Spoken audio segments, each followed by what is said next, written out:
বিসমিল্লাহির রহমানির রহিম। আসসালামু আলাইকুম বন্ধুরা, আমি মনুফা। স্বাগত জানাচ্ছি মনুফাস লাইফস্টাইল ইউটিউব চ্যানেলে। আজকের ভিডিওটা একটু অন্যরকম। আমরা সবাই শহরে কোলাহল আর ব্যস্ততার মাঝে ঘুরপাক খাই প্রতিদিন, কিন্তু কখনো কি ভেবেছেন শান্তি খুঁজে পাওয়া যায় কোথায়? আজ আমি আপনাদের নিয়ে চলেছি শহরের ইট পাথর আর ধোঁয়াশা ছেড়ে একদম গ্রামের মাঝে, যেখানে আছে মুক্ত অক্সিজেন, সবুজ প্রকৃতি আর নিঃশব্দে শান্ত একটা জীবন।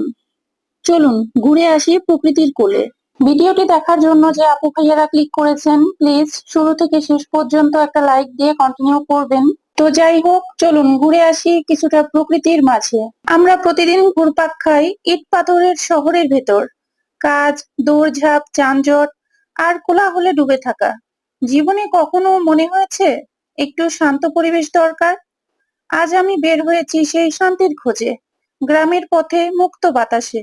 চলুন আপনাদের সঙ্গে ঘুরে আসি প্রকৃতির মাঝে একদিনের জন্য হলেও। শহরে আমরা প্রতিনিয়ত বদ্ধ ঘরের ভেতর নিঃশ্বাস নেই, কিন্তু গ্রামে পৌঁছে প্রথম যেটা টের পেলাম সেটা হলো বাতাসটা যেন অন্যরকম। বুক ভরে নিঃশ্বাস নিতে ইচ্ছে করে। দেখেন, আপনারা দেখলেই বুঝতে পারবেন, এখানে নেই কোনো হর্নের শব্দ, নেই ইমারতের ভিড়। আছে শুধু সবুজ খোলা মাঠ আর বাতাসে মিশে থাকা প্রকৃতির ঘ্রাণ। গ্রামে আসলে শুধু প্রকৃতিই নয়, এখানকার মানুষজনও অনেক আপন মনে হয়। গ্রামের রাস্তাঘাট, মানুষজন, ঘরবাড়ি, প্রকৃতি আসলে আমার ভীষণ ভালো লাগে। আপনাদের কেমন লেগেছে সেটা অবশ্যই কমেন্ট অপশনে জানাবেন। তারপরে এই যে আপনারা দেখতেই পাচ্ছেন, আমরা একটি তেল পাম্পের কাছে এসে দাঁড়িয়েছি, কেননা আমার প্রিয় লালপঙ্খী রাজকে একটু খাওয়াতে হবে। মানে বুঝতেই পারছেন, অকটেন খাওয়াতে হবে। অনেক দূর ঘুরবো, তাই লালপঙ্খী রাজকে যেন খালি না থাকে তার পেট, আর হুটহাট করে যেন সে ঠাই হয়ে দাঁড়িয়ে না পড়ে, সেজন্য আমরা চলে আসলাম একটি তেল পাম্পে আমার লাল পঙ্খিরাজ অর্থাৎ আমার স্কুটির মন খুশ করার জন্য। স্কুটি তো আমার শুধু বাহন না, একটা ভ্রমণের সাথী। আমার লাল পঙ্খিরাজ, যে আমাকে নিয়ে যায় শহরের কোলাহল থেকে প্রকৃতির কোলে। পাম্পে যাওয়ার সময় মনে হয় যেন সে নিজেই খুশি হয়ে যাচ্ছে, কারণ তেল মানেই এনার্জি। সে এনার্জি ফিরে পাওয়ার জন্য সে যেন ছুটে চলেছে পাম্পে। তো আপনারা দেখতেই পাচ্ছেন, অকটেনের সুগন্ধে লাল পঙ্খিরাজের মন ভালো হয়ে গেছে। আমার লাল পঙ্খিরাজের পেট আজ ভরেই নিব।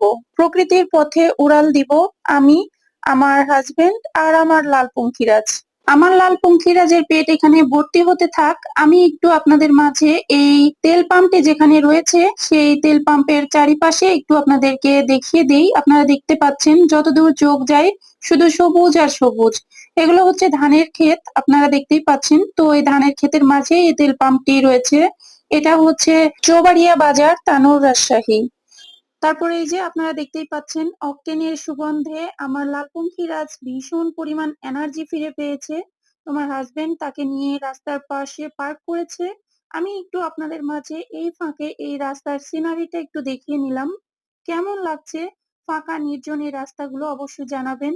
তারপরে এই যে যে দৃশ্যটি দেখতে পাচ্ছেন, এটা হচ্ছে চৌবাড়িয়া বাজার। এই চৌবাড়িয়া বাজার আর কি শহরের মতো হয়তো না, গ্রামীণ বাজার। তারপরেও এখানে কি নেই? এখানে বলতে গেলে সবকিছুই পাওয়া যায়।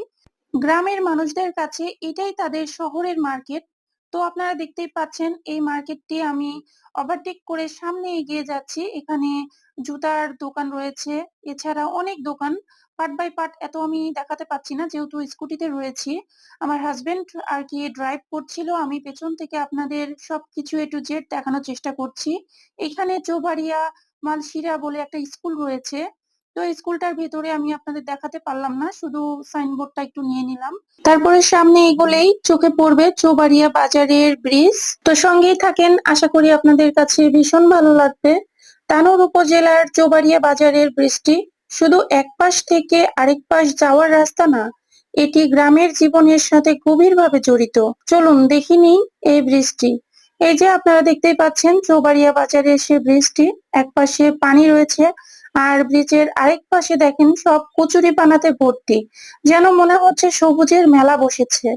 তো যাই হোক, এখন অতিরিক্ত বর্ষা আসলে পুরোটা ভরে যায়, তখন নৌকা চলাচল করে। তখন অন্যরকম একটা দৃশ্য উপভোগ করা যায়। ভীষণ ভালো লাগে সেই দৃশ্যটা মনে রাখার মতো, এতটা মনোমুগ্ধকর পরিবেশ তখন মনে হয়। তখন অনেকে ভিড় জমায় এই ব্রিজের ওপর। বর্ষাকালে সেই চারিদিকে পানির থই থই, নদীতে সুন্দর নৌকা চলে, কি অপরূপ দৃশ্য। তো যাই হোক, এখন যেহেতু খুব একটা পানি নেই, তো আমি আপনাদের সেই দৃশ্য দেখাতে পারলাম না। শুধু কচুরি পানা আর এক পাশের পানি দেখালাম, কোনো নৌকা ছিল না। তো যাই হোক, আপনারা দেখতেই পাচ্ছেন। এই সামনে এগিয়ে আসতে এখানে শখের বাড়ি রেস্তোরাঁ ছিল। এটা আমি একটা ভিডিও আপলোড দিয়েছি আপনাদের মাঝে, আপনারা চাইলেই দেখে আসতে পারেন। তো তারপরে এই রাস্তা দিয়ে যাচ্ছিলাম, তো ভাবলাম যে আমার এই যে লাল পঙ্খিরাজকে এখানে পার্ক করে নিয়েছি। এই পাশ দিয়ে যাচ্ছিলাম, অথচ রেস্তোরাঁর মধ্যে ঢুকে এক কাপ চা খাবো না তা কি হয়? তো এই যে শখের বাড়ি রেস্তোরাঁ, ঢুকতে খাবারের মূল্য তালিকা রয়েছে। এখানে আমি আপনাদের মাঝে একটু দেখিয়ে দিলাম এখানে কি কি খাবার পাওয়া যায় এবং সেই খাবারের কিরকম মূল্য, সবকিছু আমি একটু ছোট আকারে আপনাদের দেখিয়ে দিলাম। তারপরে আমরা ভেতরে প্রবেশ করলাম। তো এখানে গিয়ে ফার্স্টে আমার যেটা পছন্দ হয়েছে সেটা হলো ছানার সন্দেশ। তো আপনারা দেখতেই পাচ্ছেন আমাকে দুইটা দিয়েছে এবং আমার হাজবেন্ড আগে চেক করে নিচ্ছে যে খেতে কেমন। তো খেয়ে বলছে মাশাল্লাহ খুব ভালো টেস্ট, খেতে পারো, অনেক মজা। তো তারপরে আমিও শুরু করে দিলাম, মাশাল্লাহ অনেক মজা ছিল সিরিয়াসলি। তো এই যে এটা হচ্ছে শখের বাড়ি রেস্তোরাঁ, কাঠ দিয়ে তৈরি পুরোটাই। তো শখের বাড়ি রেস্তোরাঁ নিয়ে আমি একটি ভিডিও আপলোড দিয়েছি, সেটা দোতলাতে গিয়ে আমরা কফি খেয়েছিলাম সে সম্পর্কে। তো আজকে আমরা নিচতলাতে বসেছি, তো আপনারা দেখতেই পাচ্ছেন বেশ কিছু কাস্টমার ওরা উপরে যাচ্ছে, যদিও উপরে এখন খুব একটা চালু নেই। তো দেখার উদ্দেশ্যে যাচ্ছে যে কাঠের দোতলা রেস্টুরেন্ট কেমন হয় সেটা আর কি দেখছে। তো এখানে দেখেন আমি অলরেডি খাওয়া শুরু করে দিয়েছি, বিসমিল্লাহ বলে শুরু করলাম। তো মাশাল্লাহ মুখে দিয়ে জাস্ট ওয়াও, এতটা মানে ভালো লেগেছে কি বলবো। তো যাই হোক, সঙ্গে কফিও ছিল কিন্তু সেটা একটু স্কিপ হয়ে গিয়েছে। তারপরে এখানে একটি বাঁধ ছিল, বাঁধের রাস্তায় দেখেন বাচ্চারা কিভাবে সাইকেল ড্রাইভ করছে। তো আমার কাছে ভীষণ ভালো লেগেছে। তো ভাবলাম যে আমি একা উপভোগ করব কেন, আমার সব আপু ভাইয়াদের কাছে বিষয়টি একটু শেয়ার করি। এই বাচ্চাটার কত সুন্দর প্রতিভা। আসলে চেষ্টা, আগ্রহ আর নিজের প্রতি বিশ্বাস থাকলে অনেক কিছু করা সম্ভব। নিজের উপর বিশ্বাস রাখুন, স্বপ্ন ছোঁয়া অসম্ভব নয়। আমরা অনেক সময় জীবনে একটা পর্যায়ে এসে হাল ছেড়ে দেই, মনে হয় আর পারবো না, হয়তো আমার পক্ষে সম্ভব নয়। কিন্তু বাস্তবতা হলো চেষ্টা, আগ্রহ এবং নিজের প্রতি বিশ্বাস থাকলে অসম্ভবও একদিন সম্ভব হয়ে ওঠে। আসলে আমাদের প্রত্যেকেরই মনে রাখা উচিত, জীবনে কেউই একদিনে সফল হয় না। বড় স্বপ্ন দেখতে হলে আগে ছোট ছোট পদক্ষেপ নিতে হয়। চেষ্টা মানে শুধু পরিশ্রম নয়, চেষ্টা মানে নিজের সীমা ভাঙার সাহস। প্রতিদিন একটু একটু করে এগিয়ে যান, তাহলেই সেটা বড় কিছুতে রূপ নেবে। মনে রাখবেন, ধৈর্য ধরুন, ফল অবশ্যই আসবে। আর নিজের প্রতি বিশ্বাস সফলতার আসল চাবিকাঠি। আপনি যে কাজ করছেন তাতে যদি প্রাণ না থাকে, যদি আগ্রহ না থাকে, তবে আপনি ক্লান্ত হয়ে পড়বেন। আর যদি সেটা আপনার ভালোবাসার কিছু হয়, তাহলে আপনি ক্লান্ত হলেও থামবেন না। তো এই তো আপনারা দেখতেই পাচ্ছেন এই ছেলেটা কি সুন্দরভাবে একটা চাকার উপর সাইকেলকে দাঁড় করিয়ে ড্রাইভ করছে, যেটা আমার কাছে ভীষণ ভালো লেগেছে। এটা কিন্তু চেষ্টার মাধ্যমেই সম্ভব হয়েছে। তো যাই হোক, আজ এ পর্যন্তই। পরবর্তী ভিডিও দেখার আমন্ত্রণ রইল। সবাই ভালো থাকবেন, সুস্থ থাকবেন। আল্লাহ হাফেজ, আসসালামু আলাইকুম।